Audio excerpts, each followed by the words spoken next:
阿川坐在石阶上，手里拿着一根枯枝，在地上画着一只大鸟。画到一半，他忽然停住。师父，我有个问题。飘朋克正在煮茶，茶烟从壶口慢慢冒出来，像山里的一缕白云。他没有立刻回答，只是看了阿川一眼。前面讲大鱼变大鸟，飞到9万里高，我还能理解。你说那是生命要有积累，水要深，风要厚，气要足，才拖得起大的生命。可是这一段为什么又讲一次？而且这次还多出一只小鸟。他笑那只大鸟，说自己飞到盆草之间，就已经是飞得很好了。阿川皱着眉，我看了反而有点不懂，大鸟飞大鸟的，小鸟飞小鸟的，大家各有各的生活，为什么一定要分小大？难道飞不高就比较差吗？飘朋克笑了笑，倒了一杯茶。你这一问问得好。我总觉得如果只是说大鹏很厉害，小鸟很没见识，那好像太简单了。庄子应该不是在笑小鸟吧？飘朋克端起茶，淡淡说，他不是笑小鸟小，他是笑小鸟不知道自己小。阿川一愣，不知道自己小？小不可怕，可怕的是把自己的小世界当成天地的全部。阿川安静下来，飘朋克把茶杯放在石桌上，说，你看那只小鸟，它飞在草丛之间，跳几下，落几下，它也自在，这没有错。对它来说，那片蓬草，那片蒿草，就是它的江湖。它有它的快活，有它的安稳，有它的生活，这都不是问题。阿川点头。那问题在哪？问题在于，他看见大鹏要往9万里高处去，他不但不能理解，还儿要笑。他说，他要去哪里？我这样飞不也很好吗？我这样飞就是飞的极致了。这句话才是关键。他不是在说自己很好，而是在说他认为自己的高度就是所有飞行的最高境界。对，一个人若知道自己只在草丛里飞，那他还有机会往外看。但一个人若以为草丛就是天地，那他这一生就很难再长大。阿川沉默了一下，师父，这很像练拳。就是练拳。有些人练了一点招式，觉得自己手很快，脚很稳，能把人推倒，就以为这是太极。有些人摸到一点气感，觉得手麻手热，丹田鼓动，就以为自己已经得道。有些人懂几句话，会讲松沉圆整，就以为自己已经明白全理。这些都不是错，错在于他把一点点感觉当成全部。就像小鸟在草丛里飞，觉得这就是飞的最高境界。是，所以这段不是在比谁高贵谁低贱，他是在讲一件事，生命的尺度不同，看到的世界就不同。小鸟不明白大鹏，不是因为它坏，而是因为它没有那个身量。你叫他想象9万里高空，他想象不到；你叫他想象穿过云气，背负青天，往南方大海去，他更想象不到。所以他才会笑。人看不懂的东西，常常会先笑，因为笑比承认自己不懂容易。阿川听到这句，心里像被敲了一下。飘朋克继续说，你以后若真的走修行路，会遇到很多这样的声音。你想静下来，有人会说你想太多；你想练内功，有人会说你迷信；你想少一点欲望，有人会说你不懂享受；你想把心收回来，有人会说你不合群；你想往高处走，有人会问你，你到底要去哪里？阿川苦笑，这句话很熟。所以你要知道，那不一定是恶意，很多时候那只是不同层次的生命彼此看不懂。小鸟没有错，大鹏也没有错，只是大鹏不能因为小鸟笑就停下来解释。为什么不能解释？因为有些东西不是用嘴讲明白的。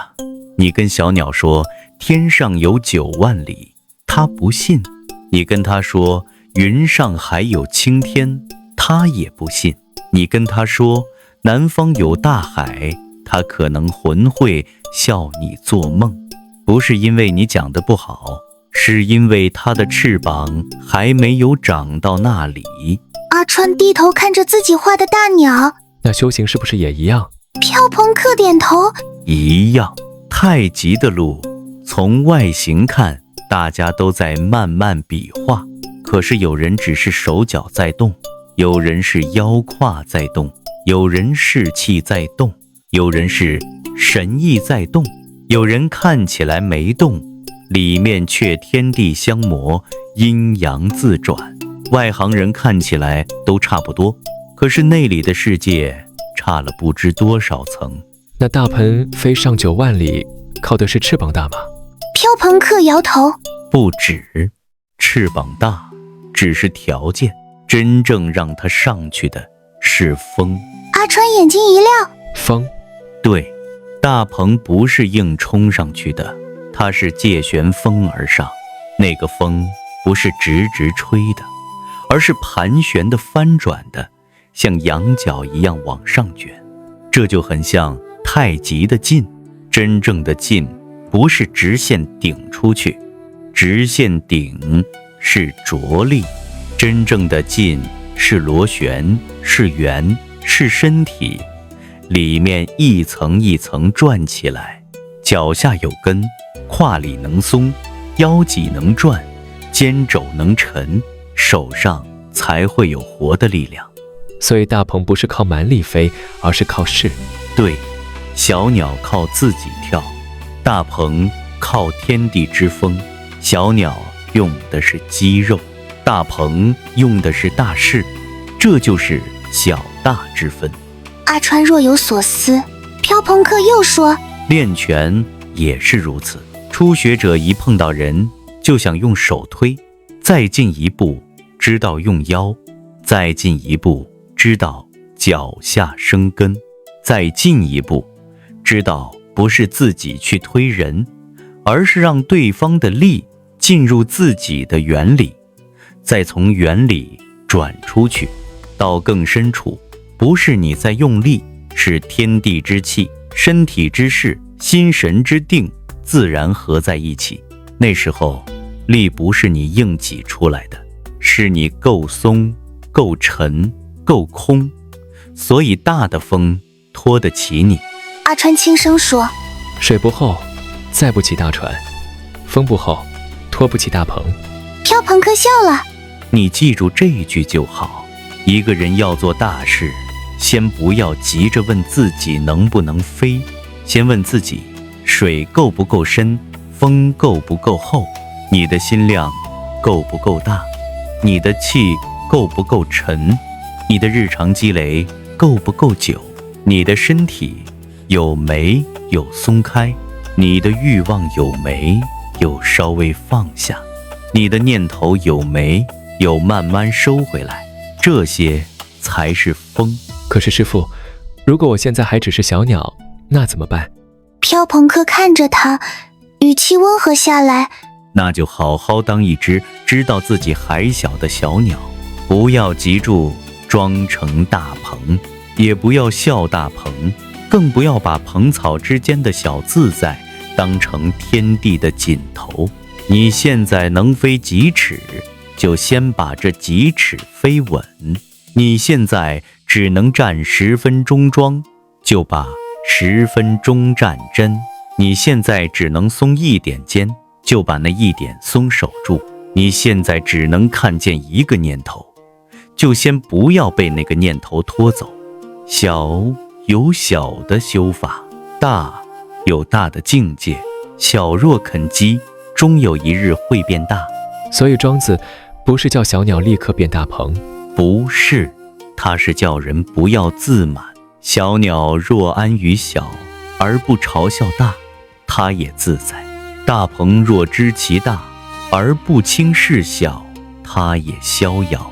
真正的问题是小的看不见，大还以为自己已经到顶。阿川抬头望向山外的天空。师父，我好像懂了，小大之分不是身体大小，而是心量大小。还有气量，心量小，世界就小；气量小，身体就紧，认知小路就短。所以太极位什么要松，不是只为了打人，松是把自己的小世界打开。肩一松，胸就不堵；胸一开，气就能沉；气一沉，心就不浮；心不浮，人就能看远。能看远，才不会把眼前那一点草丛当成整个天地。阿川沉默了很久，山风吹过，地上的枯叶轻轻转了一圈。他忽然把刚才画在地上的大鸟擦掉，又画了一片草，草里有一只小鸟，草外是一片很大的天空。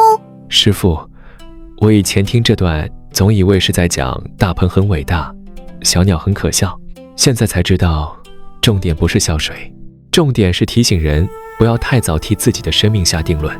小鸟说蓬蒿之间就是飞的极致，可是那只是它的极致，不一定是飞行的极致。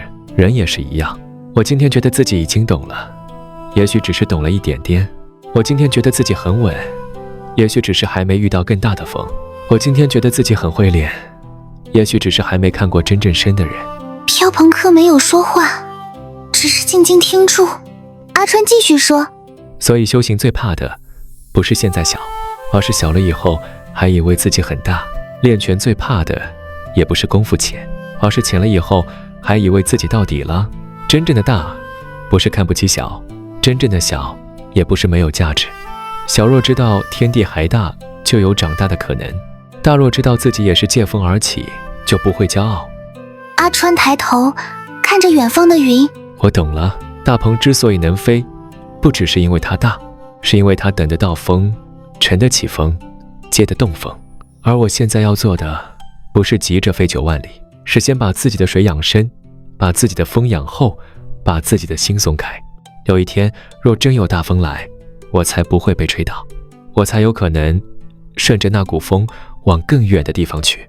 飘朋克笑了笑，终于开口，阿川，记住，小鸟在草间飞，也有它的自在；大鹏往南鸣去，也有它的路。但一个真正学到的人，不能拿今天的自己封死明天的天地。